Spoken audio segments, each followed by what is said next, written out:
அல்லாஹ்வுடைய தூதர் முஹம்மது ஸல்லல்லாஹு அலைஹி வஸல்லம் சொன்னார்கள், யபீஉ தீனஹு பிஅரதின் மினத் துன்யா. இந்த உலகத்தின் அற்ப காரணங்களுக்காக அல்லாஹ்வுடைய மார்க்கத்தை விட்டு விடுவார்கள். யா ரப்பி ஸல்லிம். பார்க்கிறோம் கண்களுக்கு முன்னால் அல்லாஹ்வுடைய மார்க்க சட்டங்களை விட்டுவிட்டு பள்ளிக்கூடங்களிலே, கல்லூரிகளிலே, அதுவும் குறிப்பாக மாற்று மதத்தார்களால் நடத்தப்படும் கல்லூரிகளிலே ஈமானை இழக்க வைத்து படிக்கக்கூடிய பெற்றோர்களை பார்க்கிறோம். அல்லாஹ்வுடைய தூதர் எச்சரிக்கையாக சொன்னார்கள், யபீஅதீனஹு பிஅரதின் மினத் துன்யா. தொழுகை இல்லை, ஹிஜாப் இல்லை, எந்த மார்க்க சட்டங்களையும் கடைபிடிக்க முடியாது. அவர்களுடைய கொள்கைகளை ஏற்று வாழக்கூடிய சூழ்நிலை ஏற்படும். பரவாயில்லை, என் பிள்ளை படித்து பெரியாளாக வந்தால் போதும் என்ற நோக்கம் வரும். அல்லாஹ்வுடைய மார்க்கத்தை யகூதி நஸ்ரானிகளுக்காக விட்டு விடுவார்கள்.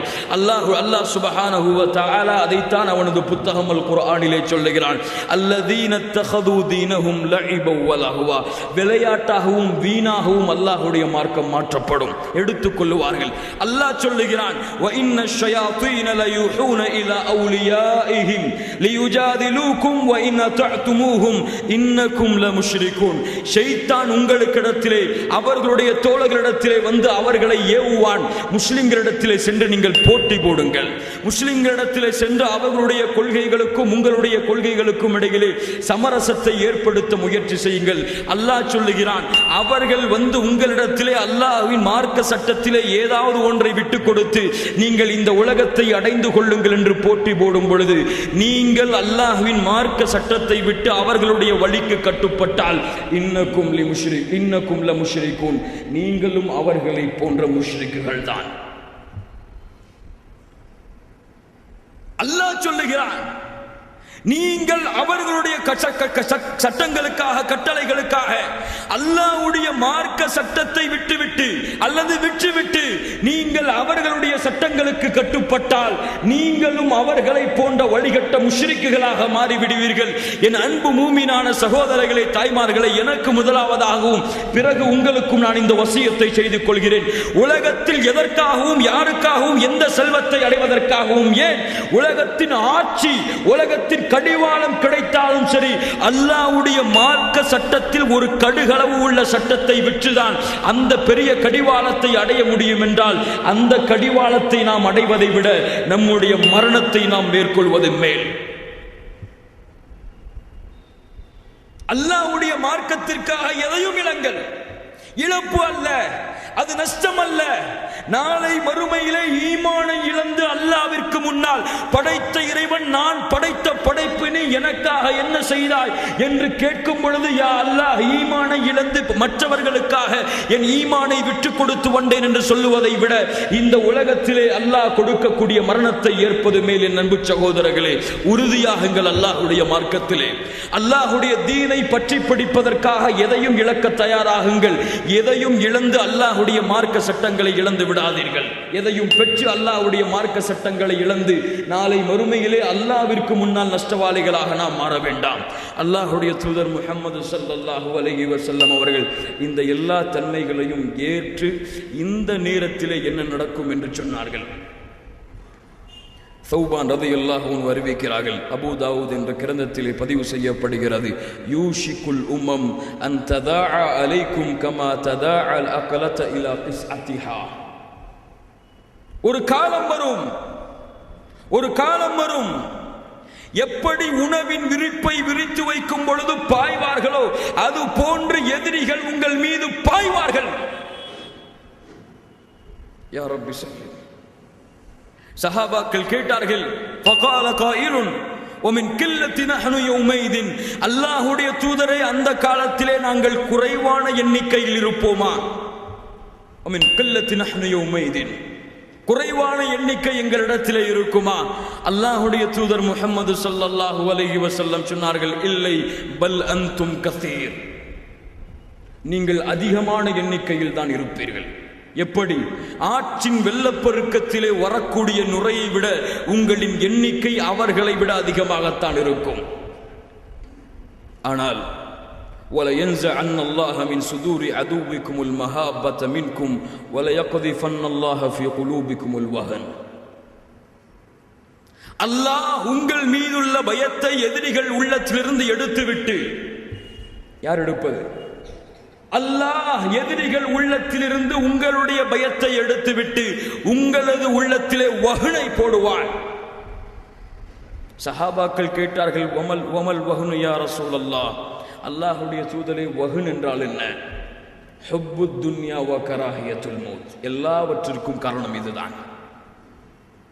உலக ஆசை உங்களுக்கு மத்தியிலே பெருகிவிடும், மரணத்தை வெறுக்க ஆரம்பித்து விடுவீர்கள். உலக ஆசை பெருகிவிடும். எந்த உலகத்தை அல்லாஹ் ஒரு கொசுவின் ரெக்கைக்கு ஒப்பிடுகிறானோ, எந்த உலகம் அல்லாஹ்விடத்திலே மதிப்பற்றதோ, எந்த உலகம் ஒரு சோதனைக்காக உங்களுக்கு கொடுக்கப்பட்டதோ, அந்த உலகத்தின் ஆசை பெருகிவிட்டு அல்லாஹ்வுடைய மார்க்கத்தை விட்டு விலகி மரணத்தை வெறுக்க ஆரம்பித்து இந்த உலகத்திலே நிரந்தரமாக வாழ வேண்டும் என்று நீங்கள் ஆசைப்படுவீர்கள். உங்கள் உள்ளத்தில் எண்ணம் இல்லை என்றாலும் அப்படிப்பட்ட சிந்தனைகள் உங்கள் உள்ளத்திலே இருக்கும். அந்த நேரத்தில் எதிரிகள் உங்கள் மீது பாய்வார்கள். அல்லாஹ் மேலும் சில அறிவிப்புகளிலே அல்லாஹ்வுடைய தூதருக்கு அறிவித்துக் கொடுக்கிறான். அவர்கள் உங்கள் மீது பாய்வார்கள், நீங்கள் அவர்களுடைய மதங்களை பின்பற்றுவதற்கு ஓடிவிடுவீர்கள். நீங்கள் உங்களுடைய மதத்திற்கு மீண்டும் வரும் வரை, உங்களுடைய தீனை நீங்கள் பின்பற்ற தயாராகாத வரை அல்லாஹ் அப்படிப்பட்ட எதிரிகளின் சூழ்ச்சியை அல்லாஹ் நிறுத்த மாட்டான். கண்ணியத்துக்குரியவர்களே, இதுதான் நம்முடைய சமூகத்தின் நிலை. அல்லாஹுவை அறியாத சமூகம் இது. அல்லாஹுடைய மார்க்க சட்டங்களை சரிவர பின்பற்ற தெரியாத சமூகம் இது. கொள்கைகளாலும் குழப்பங்களாலும் தங்களுக்கு மத்தியிலே பிரிவுகளை ஏற்படுத்தி ஒற்றுமை இல்லாமல் வாழக்கூடிய சமூகம் இது. ஈமானை, அல்லாஹ்வுடைய மார்க்க சட்டங்களை உலக விஷயங்களுக்காக விட்டு கொடுத்து அல்லாஹ்வுடைய தீனை ஒரு ஓரத்திலே தள்ளக்கூடிய சமூகம் இது. அல்லாஹ்வுடைய தூதருடைய தோழர்களுடைய சஹாபாக்களுடைய தியாகங்கள் ஏன் என்ற கேள்வியை கேட்க வைக்கும் அளவிற்கு இந்த சமூகத்தின் நிலை இப்போது மாறி வருகிறது. இல்லா மாஷா அல்லாஹ், அல்லாஹ் பாதுகாத்த நல்ல சாலிஹீன்களான மூமின்களும் இந்த சமூகத்திலே வாழ்கிறார்கள். அல்லாஹ் அந்த மூமின்களாக என்னையும் உங்களையும் ஆக்குவானாக. ஆனால் யோசித்து பாருங்கள், நம்முடைய நிலைமை என்னவாக இருக்கிறது என்று. அல்லாஹ்வுடைய மார்க்க சட்டத்தில் நம்முடைய நிலைமை என்ன? அல்லாஹ்வுடைய வணக்க வழிபாடுகளில் நம்முடைய நிலைமை என்ன? அல்லாஹ்வுடைய மார்க்கத்திற்காக செய்யக்கூடிய அழைப்பு பணிகளில் நம்முடைய நிலைமை என்ன? அல்லாஹ்வுடைய மார்க்கத்திற்காக செய்யக்கூடிய தியாகங்கள், உயிராலும் செல்வத்தாலும், அதில் நம்முடைய நிலைமை என்ன? அல்லாஹ்வுடைய வெற்றிக்கு காரணமாக அமையக்கூடிய அல்லாஹ்வால் கட்டளையிடப்பட்ட ஒற்றுமை, அந்த ஒற்றுமையிலே இந்த சமூகத்தின் நிலைமை என்னவாக இருந்து கொண்டிருக்கிறது? இந்த சமூகம் தங்களை மாற்றிக்கொள்ளும் வரை இந்த நிலைமையை விட்டு அல்லாஹ் நம்மை மாற்ற மாட்டான். ஈமான் ஈமான் இதா துக்கிரல்லாஹு வஜலத் குலூபுஹும், அவர்களுக்கு முன்னால் தங்கள் இறைவனை பற்றி பேசப்பட்டால் தங்களுடைய உள்ளங்கள் எல்லாம் அஞ்சி நடுங்கும். மறுமையை நோக்கமாக கொண்டு வாழக்கூடிய சமூகம். அதனால் தான் காலித் பின் வலீத் அவர்கள் சொல்லுவார்கள், இன்ன மஅய கௌமன் யுஹிப்பூனல் மௌத கமா துஹிப்பூனல் ஹம்ர வல் ஹயாத. ருஸ்துமே, எப்படி உன் சமூகம் மதுவையும் உலகத்தையும் நேசிக்கிறதோ அது போன்று என்னுடைய சமூகம் மரணத்தை நேசிக்கக்கூடியது. அல்லாஹ்வுடைய சந்திப்பை எதிர்நோக்கி தங்களுடைய உலக வாழ்க்கையை அமைத்துக் கொள்ளக்கூடியது என் சமூகம் என்று சொல்லுவார்கள். இந்த சமூகம் இப்போது எங்கே இருக்கிறது? இதை உருவாக்குவதற்கு என்ன வழிகள்? அல் வசாயா அல் ஹம்ஸ், 5 அறிவுரைகள் இருக்கிறது. இந்த 5 அறிவுரைகளை ஏற்று இந்த சமூகம் தங்களுடைய வாழ்க்கையை மாற்றிக்கொண்டால், இந்த சமூகம் தங்களுடைய வாழ்க்கையை இந்த 5 அறிவுரைகளுக்கு ஏற்ப அமைத்துக் கொண்டால், இந்த சமூகத்தின் வெற்றி காலை விடியலை விட விரைவாக வந்து கொண்டிருக்கும். இந்த அறிவுரைகளை புறக்கணித்து அல்லாஹ்வுடைய மார்க்க சட்டங்களை மேலும் மேலும் மீறிக் கொண்டிருந்தால் அல்லாஹ்வுடைய கோபத்தையும் தண்டனையும் தவிர இந்த சமூகம் எதையும் சம்பாதிக்காது. அல்லாஹ் அதை விட்டு என்னையும் உங்களையும் உலக முஸ்லிம்களையும் பாதுகாப்பானாக.